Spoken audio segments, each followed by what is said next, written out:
자, 그다음에 조선의 두 번째 세금은 역시 가호에 부과하는 이제 공납. 옛날에는 이거를 공물이라 그랬어요. 근데 이제 조선 시대는 이제 공납이라는 표현을 많이 쓰는데 뭐 상관없습니다. 뭐라고 하던. 자, 역시 상공 별공이 있고요. 이제 지방관이 국왕에게 올려보내는 진상 물품이 있습니다. 그러니까 횟수가 이제 당연히 여러 번이겠죠. 그죠? 기본적으로 공물은 공납은 부과 기준이 토지도 아닌데 가호인데다가 그러니까 가난한 사람도 다 내야 돼요. 그런데다가 횟수가 많기 때문에 힘든 겁니다. 자, 현물로 납부하는데 불상공물. 이제 이거는 절상공물하고 문제가 뭐냐면 현물로 납부를 해야 돼. 만약에 내가 오징어를 납부해야 돼요. 근데 우리는 내륙지방이에요. 내륙지방에서는 오징어가 나오질 않습니다. 이걸 불상공물이라 그래요.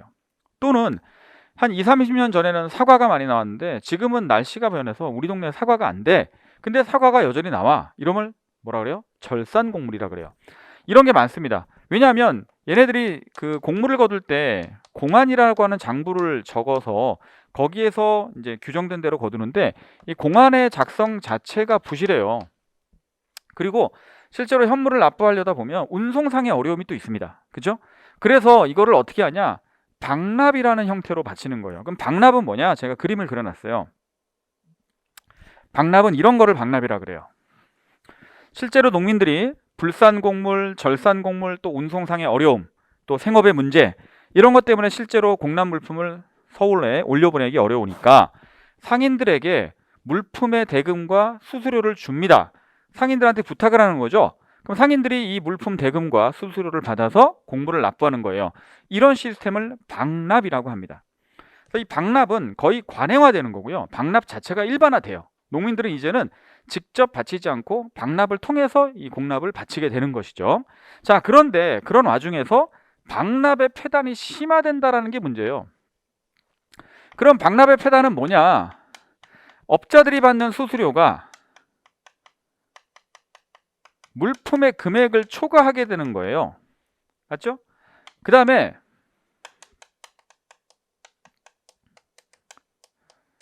자, 박납을 통하지 않으면 공물의 수납 자체가 거부됩니다. 점퇴를 시켜버리고요. 그 다음에 이미 박납업자들과 중앙관청의 이 서리들이 다 결탁을 하고 이미 모든 물건을 다 수납을 해놓은 다음에 금액 고지서만 보내는 형식이에요. 내가 빠져나갈 길이 없어요. 이게 그게 박납의 폐단입니다. 그래서 이 박납의 폐단이 너무나 심각하니까 이거를 해결하자고 하는 주장들이 굉장히 많았었어요. 그렇죠? 여러분들 배운 게 뭐가 있습니까? 이 박납의 폐단을 시정하자라고 하는 요구 중에 가장 대표적인 게 뭐였어요? 여러 가지 물건이 복잡하니 쌀로 통일합시다. 수미법이 있었잖아요. 수미법. 수미법 뭐 우리 조광조도 얘기했었고요. 뭐 율곡도 얘기했었고요. 뭐 유성룡도 얘기했었습니다. 그죠? 쌀로 통일하면 박납을 하지 않아도 되니까. 또는 우리 조식 같은 경우는 남명 조식 선생은 중앙관청의 서리들이 그죠? 하급 아전들이 박납업자와 결탁해서 이렇게 거두니까 서리들이 나라를 망해먹는다, 망하게 한다. 그래서 서리가 나라를 망하게 한다라고 하는 서리망공론을 주장하기도 합니다. 누가요? 자, 북인의 스승이었던 남명 조식 선생이 그런다는 거죠. 이런 폐단이 워낙에 심각했었던 거예요. 그래서 일부 수령들은 현물로 받지 않고 쌀이나 동전으로 그냥 그걸 대체를 하고 있었어요. 이 대동법 실시 이전에도 일부 지역의 수령들은 사적으로 다른 물품으로 받아주고 있어서 이른바 사대동을 하고 있었어요. 사대동이라고 하는 것은 수령이 현물 납부가 힘드니까 동전이나 뭐 토목이나 쌀이나 이런 걸로 대체를 해주고 있었던 거예요. 자, 그런 수미법의 주장이나 사대동의 어떤 실시 이런 것들이 결국은 광해군 때 가서 대동법으로 나오는 거죠. 대동법은 원래 이름은 뭐였냐면 백성들에게 은혜를 베푼다라는 이름의 선해법이었습니다. 근데 대동법으로 이제 바뀐 거죠. 자, 기준이 굉장히 중요해요. 기준이 이제는 가호가 아니라 토지를 가진 자가 내는 거고 토지의 경우에 1결당 12두를 납부하는 겁니다. 물론 광해군이 했을 때는 1결당 16두였어요. 13두로 줄었다가 숙종 때 12두가 되는데 자, 1결당 12두니까 토지를 많이 가지고 있는 사람들은 세금이 갑자기 늘어나는 거고, 땅이 없는 농민은 면제가 되는 거죠. 가난한 농민들에게는 거의 복음과 같은 소식입니다. 자, 그래서 광해군 때 경기도에서 시범 실시를 1608년에 했는데, 자, 인조 때 강원도가 추가가 되고 경상 전라도가 효종 현종 때, 그러니까 이 전라도가 해안가는 효종 때 됐어요. 네, 내륙 지방 있죠. 전라도의 해읍은 효종 때 됐고, 그다음에 산악 지역까지 산군 지방까지는 현종 때 돼요. 자, 경상 황해도까지 숙종인데 황해도까지 된 게 1708년이니까 보통 대동법을 100년이 걸렸다라고 얘기할 때, 그죠? 경기도부터 황해도까지가 100년이 걸렸으니까 하는 겁니다. 자, 그러면 왜 이렇게 오래 걸렸냐? 당연히 지주들이 반대하겠죠. 지주가 반대하지 않아요? 자기가 세금 많이 내는 누가 좋아하겠어요.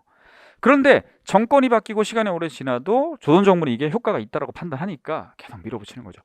광해군을 반대했던 서인 정권도 인조 때 이거를 폐지하지 않고 오히려 확대하잖아요. 인조 때도 사실은 강원도 말고 충청 전라도 했었는데 문제가 많아서, 반발이 많아서 충청 전라도를 접은 거거든요. 그래서 강원도만 한 거고, 그렇죠? 그렇게 이제 서인들도 확대하는 거예요. 그런데 한계는 뭐냐? 대단한 건데도 엄청 좋은 거잖아요. 근데 지주가 대동세 그 12도를 전호, 소장농에게 전가를 해버리는 거하고, 일단 대동법은 상공, 1년에 정기적으로 바치는 상공만 실시합니다. 그러면 자, 별공이라든지 진상은 아직도 현물을 납부하고 있는 거고요. 그럼 여기서는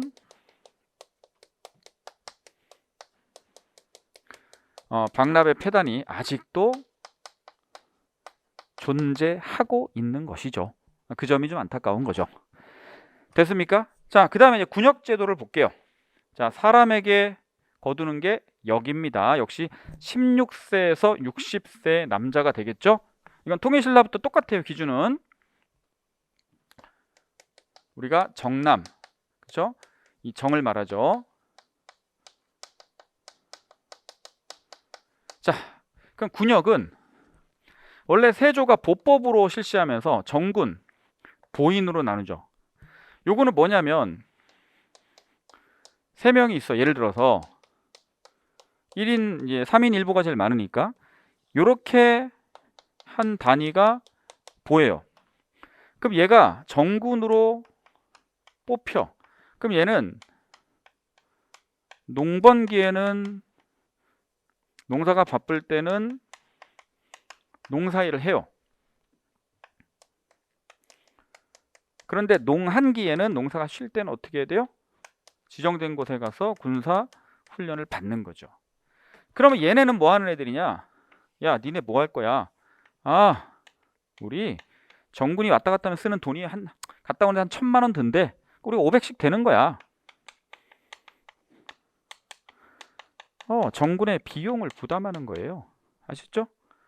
그리고 얘네 이것만 합니까? 아, 또 토목공사 부르면 가야지. 등등 자기 집안일도 해야지. 힘들어요. 경국대전에 보면 정군이 보인으로부터 이 금액을 규정된 이상을 거두면 그 정군을 강등시켜서 보인으로 삼는다 그랬어요. 그러니까 불법적으로 거두지 못하게 하고 강등시킨다는 표현을 쓰는 걸로 봐서 정군이 조금 더 좋은 것 같아요. 그죠? 보인보다. 이렇게 합니다. 그러니까 이제 보병의 경우에는 이렇고 기마병으로 뽑히는 경우는 보인이 좀 더 붙어요. 자, 이렇게 세조가 했어요. 근데 세조가 이 보법을 하면서는 군역 자원이 되게 늘어난 겁니다. 왜냐? 여러분, 조선 초까지도 군역 대상자가 군역을 지지 않는 사람들이 너무 많았어요. 그죠? 향촌사에 가면 군대를 가지 않고 한량들이 되게 많았다고. 그래서 싹 다 조사해서 정군과 보인으로 편성해 버리니까 지금의 비율로 봐도 3명 중 1명 군대 가는 꼴이면 엄청나게 병력 자원 늘어난 거 아니에요? 맞죠? 그러니까 병력 자원이 늘어나니까 무슨 문제가 생기냐? 남은 자들이 토목공사에 동원되는 요역이 너무 힘들어지는 거예요. 그래서 요역이 힘들어지니까, 자 보세요. 제가 요거 이제 됐으니까 사실은 여기서 보법 때문에, 그래서 농민층이 군역 대상자가 늘어나니까 군역 대상자들은 요역에 동원되지 않거든요. 그러니까 요역에 동원되는 사람이 너무 힘들어져요. 그러니까 요역을 기피하게 돼요. 그러니까 요역을 기피하니까 이제 군대에 가서 군인들한테 군사훈련이 아니라 성 쌓기, 도로 만들기, 토목공사를 시켜요. 군역이 요역화돼요. 군대 가서 몇 개월 동안 성 쌓기만 하고 와. 너무 힘들어. 그래서 사람들이 군역을 기피하게 돼요. 그럼 군역을 기피하는 방식은 어떻게 되냐? 다른 사람을 대신 보내요. 대립. 그다음에 포를 납부하고 간청에다가 군역을 면제받아요. 포를 수납하고 군역을 방임했다라는 뜻입니다. 둘 다 불법인데 이게 사람마다 대립을 시킬 때 얼마를 줘야 되는지가 천차만별이고, 또 지방간청에서 대립시키지 말고 우리가 사람을 뽑을 테니 너희가 우리한테 군포를 납부해라, 포를 납부해라, 화폐처럼 포를 쓰니까. 근데 그렇게 요구하는 포의 양도 천차만별이에요. 그래서 대립과 반군 수포제도로 군역 자원은 질이 떨어지고 여러 가지 폐단이 나오겠죠. 이럴 거면 차라리 정부에서 법을 만들겠다. 그래서 중종이 군포 2피를 내면, 그렇죠? 군포 2피를 내면 군역을 면제해 주겠다. 그래서 바로 이거를 군포징수제, 즉 군적 수포제라는 것을 실시한 겁니다. 뭐 빨간색으로 쓸 것까지는 없고, 군적 수포제. 이제 이 정남들은 1년에 군포 2피를 내면 군대 안 가는 거예요. 그럼 애들이 전부 다 훈련받는 군인이 아니라 포를 납부하는, 군포만 납부하는 군인이죠. 이게 중종 때예요. 근데 명종 때 뭐 일어나요? 을묘외변이 일어나잖아요. 그럼 진관체제였기 때문에 지역의 수령이 해당 지역의 정군들을 모집해서 막아야 되는데, 일단 군인 명단에 있는 애들이 훈련을 받아본 애들이 없어요. 그리고 을묘외변 때는 또 대규모의 적의 침략이어서 다 무너지는 거죠. 그래서 제승방약으로 이제 나중에 바꾸게 되잖아요. 각지에서 병력을 다 끌어모아서 중앙에서 내려온 지휘관이 방어하도록 하는 거예요. 군역 자원도 없으니까. 그런데도 이제 사람들이 점점 먹고 살기가 힘들어져요. 조선 후기로 가면 16세기 이후로부터 계속 민생은 무너지거든요. 그러니까 이제 이것도 힘든 거예요. 군포 2피를 내는 게. 왜냐하면 이건 장정 한 명당이기 때문에 아버지와 아들들 몇 명이 다 낼 수 있는 거죠. 그게 너무 힘드니까 못 내고 도망가면 옆집 사람한테 인징, 친척한테 족징, 죽은 사람한테 백골징포, 어린아이들한테 황구첨정이라 그래서 어린아이들을 이 정에 첨가하는 거죠. 그런 폐단이 엄청 많아지니까, 여기서 이제 양역 변통론이 막 나와요. 이거 어떻게 해결할 거냐.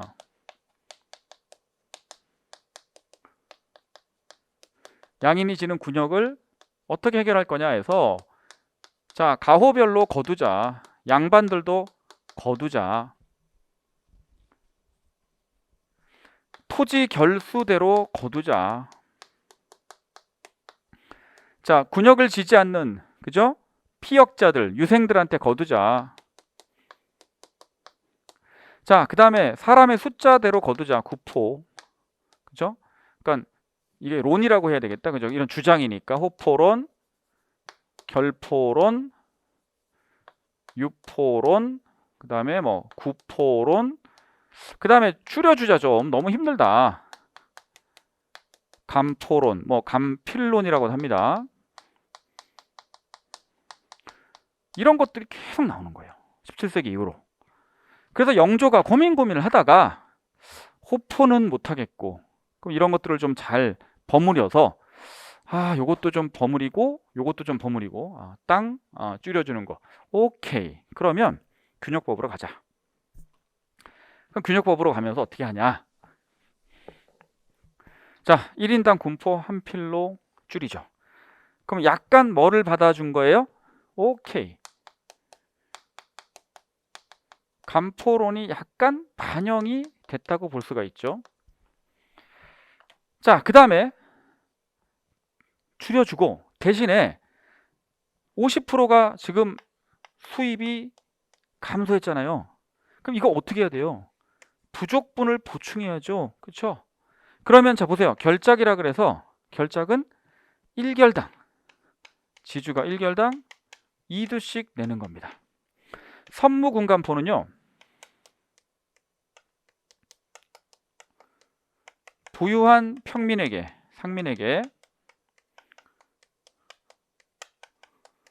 선무군간이라는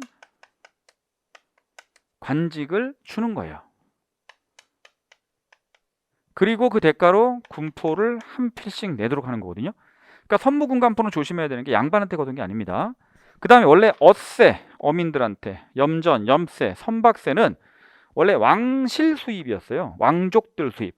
그 왕족들 수입이었는데 국가 재정으로 균역청의 수입으로 돌리는 것이고, 은여결세는 자, 토지대장에서 누락된 땅을 은결이라 그래요. 전체가 누락되면 은결, 일부가 누락되면 여결이라고 하는데, 은결과 여결에서의 수입은 수령이 사적으로 수취해서 자기 주머니로 들어가고 있었는데, 요것도 균역청의 수입으로 돌립니다. 그래서 부족분을 이제 보충하는 거고요. 그러니까 한 필로 농민들에겐 줄여주고 여러 계층에게 부족분을 보충을 하니 군역이 여러 사람에게 균등해졌다라는 의미로 균역법이라고 합니다. 그래서 균역법은 이 부족분을 어떻게 보충했는가가 제일 중요한 거예요. 자, 그리고 한계는 뭐냐? 지주가 그 결작을 소장농에게, 전호에게 전가한다는 거고, 군인 명단이 계속 문란해져요. 그래서 양반의 숫자는 또 신분제 변동 때문에 계속 늘어나고, 상민의 숫자는 계속 줄죠. 그럼 얘네들한테 계속 군포를 거둬야 되니까 얘네들이 힘들 거 아닙니까? 그래서 여전히 또 인징, 족징, 백골징포, 황구첨정이 또 나와요. 그래서 이 문제를 해결하기 위해서 나중에 흥선대원군이 안 되겠다, 가장 강력한 걸로 가자. 그래서 양반호와 일반 백성호 모든 사람에게 포를 부과합니다. 그래서 만약에 양반층에게 군포를 징수했다라고 하면 그거는 대원군의 호포제밖에 없어요. 균역법은 양반에게 거둔 게 아닙니다. 그리고 균역법의 수입은 균역청에서 담당하는데, 균역청이 조금 있다 대동법을 실시하는 선해청이라는 곳으로 통합이 또 됩니다. 됐죠? 이렇게 해서 군역은 보시고, 요역은 원래 토지 8결당 한 명을 차출하고요. 그래서 1년에 6일 이내로 제한하라고 하는 경국대전의 규정이 있어요.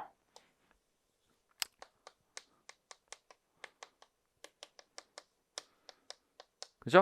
그럼 토지가 기준이니까 이거는 개전법이라고 합니다.